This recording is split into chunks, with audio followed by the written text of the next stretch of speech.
Nós possamos, então, iniciar, né, mais um estudo dessa série que estamos trazendo para vocês dos livros do Humberto de Campos, né? E hoje nós estamos trazendo do livro Luz Acima, o capítulo 3 desse livro, que chama A Pequena História do Discípulo. Então, hoje nós vamos conversar sobre o que fala dessa história do crescimento espiritual. Nós vamos conversar sobre o crescimento espiritual. Então, esse livro é psicografado pelo Chico, né, pelo Chico Xavier, do irmão X, que é Humberto de Campos. E nós vamos conversar, então, sobre o crescimento espiritual. Então, a história, né, que o Humberto traz para nós é que quando Jesus, né, visitou o aprendiz pela primeira vez, ele encontrou mergulhado na leitura das informações divinas. Viu, né, concentrado, absorto, né, na procura da sabedoria e falou: abençoado seja o filho do conhecimento superior. Passou à frente, né, entregando aos cuidados ou ao cuidado de seus prepostos. Voltando mais tarde, né, ao revê-lo, o surpreendeu, inflamado de entusiasmo pelo maravilhoso. Sentia-se dominado pelas claridades da revelação, propondo-se estendê-las por todos os recantos da terra. Queria ganhar o mundo para o Senhor Supremo. Multiplicava promessas de sacrifício pessoal e interpretava teoricamente a salvação por absoluto serviço da esperança contemplativa. O Eterno afagou-lhe então a fronte, sonhador, e disse: louvado seja o apóstolo do ideal. E seguiu adiante, confiando a dedicados mensageiros. Regressou em outra ocasião, a observá-lo, e registrou-lhe uma nova mudança.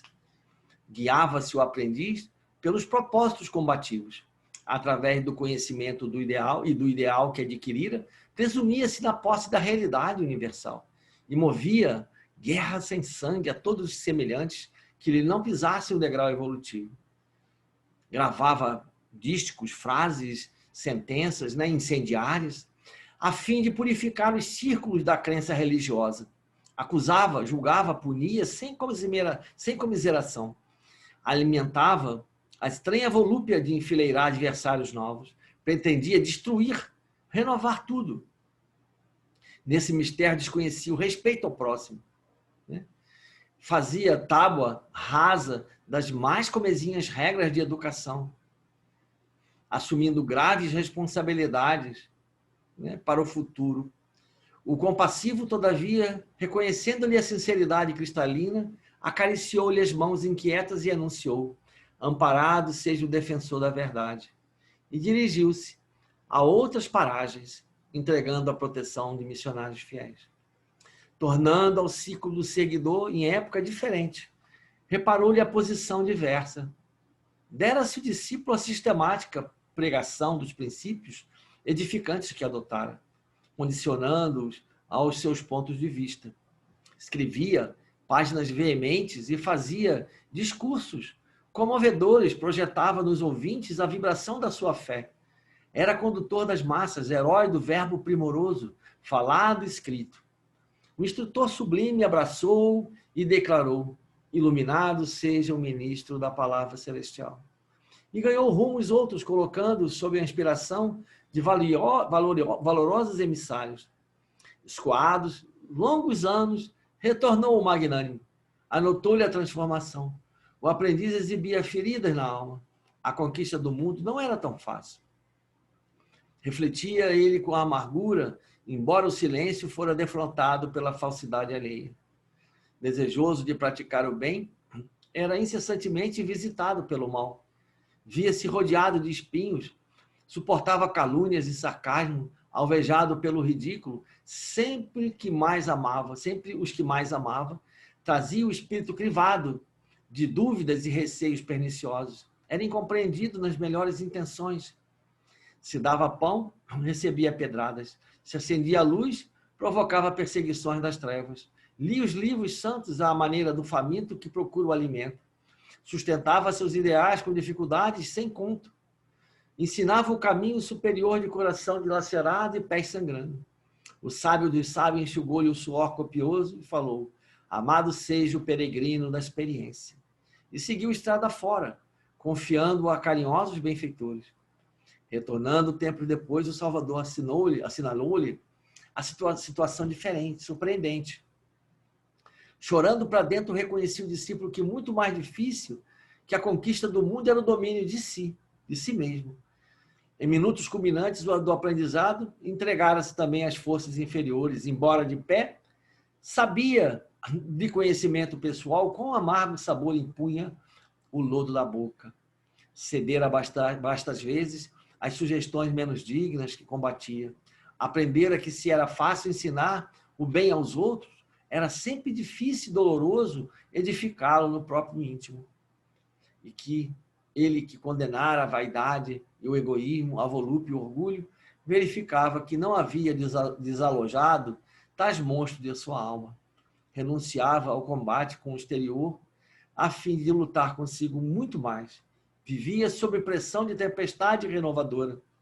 Ciente das fraquezas, das imperfeições de si próprio, confiava acima de tudo no Altíssimo, a cuja bondade infinita submetia os torturantes problemas individuais através da prece e da vigilância entre lágrimas. O divino secou-lhe o pranto e exclamou: bendito seja o irmão da dor que santifica. E seguiu para adiante, recomendando aos colaboradores celestiais. Anos decorridos, regressou, o misericordioso, e admirou-lhe a situação diversa. O discípulo renovara-se completamente. Preferia calar para que os outros se fizessem ouvir. Analisava as dificuldades alheias pelos tropeços com que fora defrontado na senda. A compreensão em sua alma era doce e espontânea, sem qualquer tendência à superioridade que humilhe. Via irmãos em toda parte e estava disposto a auxiliá-los e socorrê-los, sem preocupação de recompensa. Aos seus olhos, os filhos dos outros lares deviam ser tão amados quanto os filhos do teto em que nasceram. Estendia os dramas dolorosos que dos vizinhos, honrava os velhos e estendia mãos protetoras às crianças e aos jovens. Lia os escritos sagrados, mas enxergava também a eterna sabedoria na abelha operosa, na nuvem distante, no murmúrio do vento. Regozijava-se com a alegria e o bem-estar dos amigos, tanto quanto lhes partilhava os infortúnios. Inveja, ciúme, despeito e cólera não lhe perturbavam o santuário interior. Não sentia necessidade de perdoar, porque os amava, porque amava os semelhantes como Jesus lhe havia ensinado. Orava pelos adversários gratuitos do caminho, convencido de que não eram maus, e sim ignorantes, incapazes. Socorria os ingratos, lembrando que o fruto verde não pode oferecer o sabor daquele que amadurece a seu tempo. Chorava de júbilo a sós, na oração de louvor, reconhecendo a extensão das bênçãos que recebera do céu. Interpretava dores e problemas como recursos de melhoria substancial. As lutas eram para ele degraus de ascensão. Os perversos, ao seu olhar, eram irmãs infelizes, necessitados de compaixão fraternal. Sua palavra jamais condenava. Seus pés não caminhavam em vão. Seus ouvidos mantinham-se atentos ao bem. Seus olhos enxergavam do mais alto. Né? Suas mãos ajudavam sempre. Sintonizava sua mente com uma esfera superior. Seu maior desejo agora era conhecer o programa do mestre e cumpri-lo. Pregava a verdade e ensinava a quantos procurassem ouvi-lo. Entretanto, experimentava maior prazer em ser útil. Guardava feliz a disposição de servir a todos. Sabia que era imprescindível amparar o fraco para que a fragilidade não o precipitasse no pó e ajudar ao forte a fim de que a força mal aplicada não envelhecesse. Conservava o conhecimento, o ideal, o entusiasmo, a combatividade em favor do bem, a experiência benfeitora e a oração iluminativa. Todavia, acima de tudo, compreendia a necessidade de refletir a vontade de Deus no serviço ao próximo. Suas palavras revestiam-se de ciência celestial, a humildade não fingida, era a gloriosa auréola em sua fronte. E por onde passava, agrupavam-se em torno dele os filhos da sombra, buscando em sua alma a luz que amam quase sempre sem entender. O Senhor, encontrando em um semelhante estado, estreitou nos braços do coração, de coração a coração, proclamando: bem-aventurado, servo fiel, que busca a divina vontade de nosso Pai. E desde então, passou a habitar com o discípulo para sempre. Então, assim somos nós, né, meus irmãos? Essa história que Humberto traz para nós vai mostrando, nas diversas encarnações que vamos tendo, né?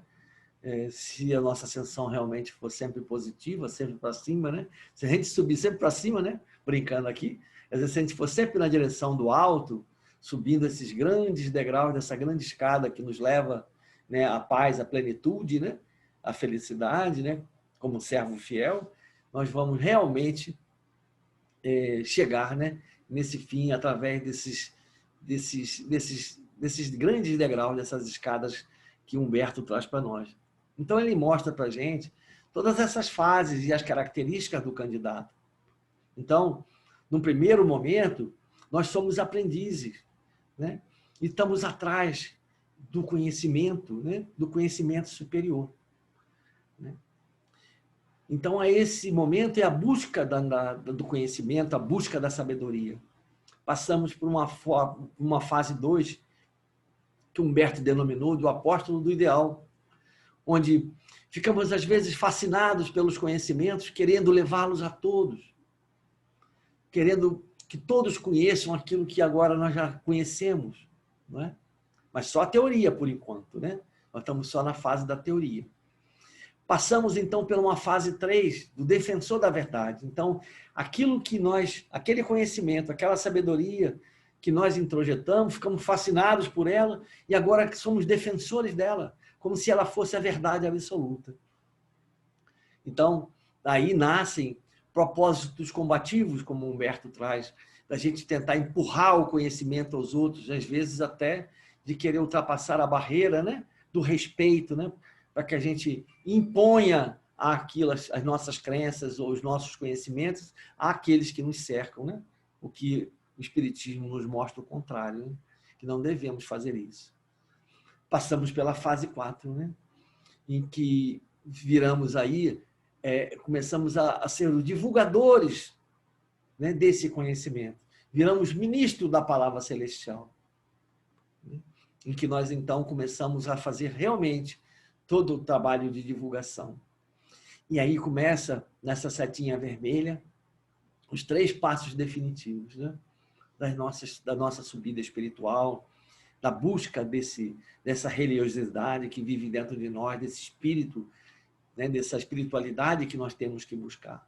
Então, passamos primeiro pela fase do peregrino da experiência, que é a perseguição, né, de todos aqueles que pensam diferente de nós, pelos nossos adversários. Porque muitos daqueles que pensam diferente de nós vêm, então, nos contestar e muitas das vezes nos perseguir, nos caluniar, nos injuriar, né? São momentos difíceis. Passamos pela fase 6, do irmão da dor que santifica, né? Então, aí vem o trabalho realmente que vão, assim, fazer com que todo esse trabalho para trás realmente seja fixado em nós, através do sofrimento, da dor, né? Do reconhecimento. Porque até agora nós quisemos aprender e levar para os outros. Brigamos para que os outros tentaram empurrar para os outros. Depois, nós estamos tentando fazer com que os outros queiram receber aquilo que nós estamos querendo passar, né? E aí começamos a passar pela fase dos contestadores, e aí vamos para a fase da dor, do sofrimento, em que o autoconhecimento e a autoanálise, nós vamos olhar para dentro, para as nossas imperfeições, para os nossos problemas, para tudo aquilo que nós aprendemos, vai começar a fazer sentido para nós, né? Porque, por enquanto, a gente achava que aquilo era para os outros, como se nós já tivéssemos tudo isso, trazendo tudo isso dentro de nós, e não é verdade, né? Nós somos seres ainda imaturos, pequenos, dentro da criação, né? Nada, não somos nada dentro da criação. Então, aí nós começamos a ver nossas imperfeições. Esse trabalho de entrarmos para dentro de nós, para entendermos os nossos problemas, as nossas dificuldades, os nossos vícios, as nossas imperfeições, né? Mas sempre, né, em oração, sempre ligados a Deus, a Jesus, a esses benfeitores queridos, né? Confiante, né, de que nós vamos receber desses irmãos queridos, pelo nosso esforço, né, pelo nosso trabalho, né, vamos receber o sustentáculo para o nosso crescimento, para que nós passemos por essas fases difíceis, né, porque é esse momento da dor, né, que, na verdade, nós vamos dizer assim, introjetar definitivamente, né, fixar nas nossas mentes e nos nossos corações, né, pelas nossas feridas, pelas feridas que se fizerem em nós, nós vamos fixar todos esses ensinamentos, pela renúncia, né, por tudo isso. E aí vem a fase última, né? A fase última, que é a fase em que nós somos os servos fiel, né? Então, essa fase do servo fiel é a fase em que nós já, assim, entramos, né, nessa esfera do reino dos céus, chegamos na esfera desses espíritos mais elevados, desses espíritos queridos, né, por estarmos já, assim, cientes, né, cientes e conscientes do nosso dever e das nossas responsabilidades, né, de quem efetivamente nós somos e do trabalho que nós estamos fazendo de autodesenvolvimento, de autoaprimoramento, né? Então, quando nós chegamos a essa fase do servo fiel. O servo fiel, ele se traduz em todos aqueles caracteres que nós falamos ali há pouco. Quem é o servo fiel? É aquele que prefere calar para que os outros se façam ouvir? É aquele que analisa as dificuldades alheias pelos tropeços, né, com que fora defrontado? É aquele que compreende em sua alma, a compreensão em sua alma era doce e espontânea, sem qualquer tendência à superioridade que humilha, né? Via, né? A gente vê nos irmãos em toda parte, né? E estamos dispostos a auxiliá-los e socorrê-los. São aqueles, né, que, às vezes, aos nossos olhos, os filhos dos outros lares deviam ser tão amados quanto os nossos, né? São aqueles que entendem os dramas dolorosos dos vizinhos e honram os velhos, estendem as mãos protetoras às crianças, aos jovens, né? É aquele que lê os livros sagrados, mas enxerga também a sabedoria na natureza, na abelha, na nuvem, no murmúrio do vento. É aquele que se regozija, né, com alegria, aquele que e com bem-estar, né, dos amigos, tanto quanto lhes partilha os infortúnios também, as dificuldades. A inveja e o ciúme, o despeito e a cólera já não nos perturbam mais o santuário interior. Não nos sentimos mais, por exemplo, nessa fase, a necessidade de perdoar, porque nós já não sentimos essa necessidade do perdão, porque esses que acham que nos ofendem não nos ofendem mais, porque nós amamos os nossos semelhantes como Jesus nos ensinou. Então, as ofensas não nos ofendem mais. Nós compreendemos e entendemos a natureza de cada irmão. Oramos pelos adversários gratuitos do caminho, convencidos, né, de que não são maus, e sim ignorantes, incapazes, estão nessa fase de crescimento e evolução. Na sua fase, temos que respeitá-los na fase que estão, né? São esses de nós que choramos os júbilos a sós na oração de louvor, reconhecendo toda a extensão de tudo que nós recebemos. São aqueles de nós que interpretamos as dores como problemas, como recursos de melhoria, né? A dor como patamar de crescimento, de evolução. São aqueles que reconhecemos as lutas, né? Que as lutas eram, para nós, né, degraus de ascensão. As lutas sempre foram degraus, que os perversos, né, eram irmãos ou irmãs infelizes, necessitados de compaixão, né? Que a palavra jamais condenava, e nossos pés jamais caminhavam em vão, nossos ouvidos mantinham-se atentos especificamente ao bem, e nossos olhos só enxergavam aquilo do mais alto, né? Que nossas mãos só ajudavam sempre, ou teriam que ajudar sempre, né? Então, são esses irmãos queridos que já sintonizam sua mente com a esfera superior, que seu maior desejo é reconhecer o programa do Mestre e cumpri-lo, que pregam a verdade, que ensinam a tantos quantos necessitam, precisam, com o maior prazer de ser útil, né? Que guarda a felicidade, né? E essa disposição de servir a todos, que sabe que é imprescindível amparar os mais fracos, aqueles que são mais frágeis, né? Para que nós não joguemos, né, no pó e ajudemos ao forte, a fim de que a força dele mal aplicada não traga problema para os outros, né? É aquele que conserva o conhecimento, o ideal, o entusiasmo, a combatividade, mas em favor do bem, né? A experiência dele, benfeitor, e a oração iluminativa, todavia, acima de tudo, compreende a necessidade de refletir a vontade de Deus no serviço dos nossos irmãos. São aqueles cujas palavras revestem-se de ciência celestial, a humildade não fingida, né? Então, ele tem uma série de características que no símbolo final, no fundo sinal, a síntese dessas características são o que, na verdade? A humildade e a caridade, que são as virtudes beta, a chave para sermos os servos fiéis, né? Então, é o que o Espiritismo nos traz, caridade e humildade, como mecanismos para que nós nos tornemos um bem-aventurado, né? E como bem-aventurado, nós possamos ver a Deus, entrarmos no reino dos céus, né? Vivemos a terra após a regeneração, não é? Então, nós precisamos esse trabalho íntimo da humildade, porque sem a humildade, nós não conseguimos aprender, não conseguimos crescer, não conseguimos evoluir. Nós não vamos conseguir o nosso progresso espiritual, né? Humilde não é se rebaixar, não é a falsa modéstia, nem é o orgulho.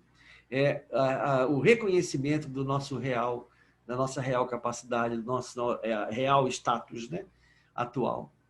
E a gente estar aberto como as crianças, como Jesus diz, né, abertos a receber todos os ensinamentos, os conhecimentos, para que nós possamos tirar as lições, né, para as nossas vidas, para que nós possamos construir diuturnamente, né, em cada vida, em cada existência, né, e construindo esse encontro, né, com esse Cristo interno que trazemos todos nós.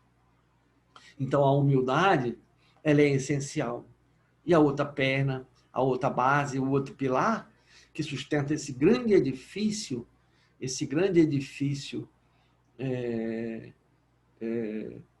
que nós estamos construindo, né? Nós somos grandes edifícios, né? Então, é a caridade, né? É a fraternidade, é a solidariedade, é tratarmos todos como irmãos, né? A caridade, que nós já sabemos, né? Que é a benevolência, né? Que é a indulgência e que é o perdão, né? O perdoar, que é o doar mais, é o dar além de, né? A indulgência, que é o não julgar, né? Não ficar atentos aí às dificuldades alheias, né? Enquanto nós temos as nossas, nós temos que olhar para dentro de nós, para os nossos problemas, e não criar nenhum tipo de vínculo com o perdão, né? E não perdoar aquilo, porque precisamos entender que todos os nossos irmãos de caminhada estão em níveis diferentes, têm dificuldades. Uns menos, outros mais, como nós também temos. E como nós precisamos do perdão de todos, né? E de Deus também, né? E Deus nos perdoa toda hora, né?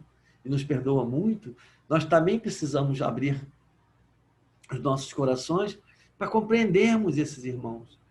Então, caridade, o perdão é a gente não carregar, né, esses petardos, esses ódios, rancores, essas mágoas, né? É não devolver para os nossos irmãos. É difícil às vezes de esquecer, né? O esquecimento ele vem gradualmente, mas nós podemos não devolver o petardo, né? Não devolver o petardo e ajudarmos, né, no máximo que nós pudermos, para que os nossos irmãos possam, vamos dizer assim, também crescer, evoluir, sair dessa esfera dos vícios, das imperfeições, para que possam se libertar, né? Então, é humildade e caridade, as virtudes meta, as chaves para sermos esses servos fiéis, a chave para a gente andar, né? Andarmos juntos, né, com esses irmãos maiores e encontrarmos esse reino dos céus dentro de nós, esse reino de paz, de felicidade, mas também encontrarmos, trabalharmos, né, como colaboradores que somos dessa obra divina, desse Pai de amor. Então, a grande pergunta que fica, uma grande reflexão que fica para todos nós é o seguinte, são essas aí, né? Eu quero ser um servo fiel, né? Será que eu quero mesmo isso para mim? Se quero, onde eu estou hoje nessa escala de crescimento trazida por nosso irmão Humberto de Campos, né? E o outro ponto importante para a gente refletir. O que eu tenho que fazer? O que eu tenho que fazer? Desculpa, né? O que eu tenho que fazer para subir do posição que eu estou, né? Para onde eu tenho que ir, que é o servo fiel, para aquela posição de servo fiel? O que eu tenho que fazer? Como é que vai ser essa caminhada com Jesus, né? Para e passo, nessa encarnação, porque na verdade nós não vamos conseguir construir isso tudo numa encarnação só, né? Nós precisamos andar para e passo, mas precisamos saber aonde estamos, né? Fazer aquele trabalho de autoconhecimento que Santo Agostinho nos falou. E sabermos quais são os pontos assim frágeis, os nossos pontos fortes, os nossos pontos frágeis, né? E esses pontos frágeis, fazemos um trabalho diário, né? Diário, de entendimento, né? De compreensão do que nós estamos fazendo, do que nós estamos deixando de fazer, daquilo que poderíamos fazer e não fizemos, né? Para os nossos irmãos. Então, irmos fazendo esse trabalho de autoconhecimento, de autoanálise, né? Identificando esses pontos fortes, esses pontos a melhorar, né? E trabalhando esses pontos, essas oportunidades que temos para que possamos crescer e irmos nesse crescimento espiritual, nesse trabalho de crescimento espiritual, buscarmos a paz nos nossos corações, né? Buscarmos a tranquilidade, a felicidade que nós estamos desejando, buscarmos esse estado de plenitude, né? Buscarmos esse reino dos céus que Jesus nos trouxe. Então, que nós possamos, né, agradecer a todos, né, por mais esse momento, né, de carinho, de atenção, né, de carinho, de atenção, e que até a próxima, né, o nosso próximo estudo, e que a paz de Jesus possa estar hoje e sempre com todos vocês. Que assim seja.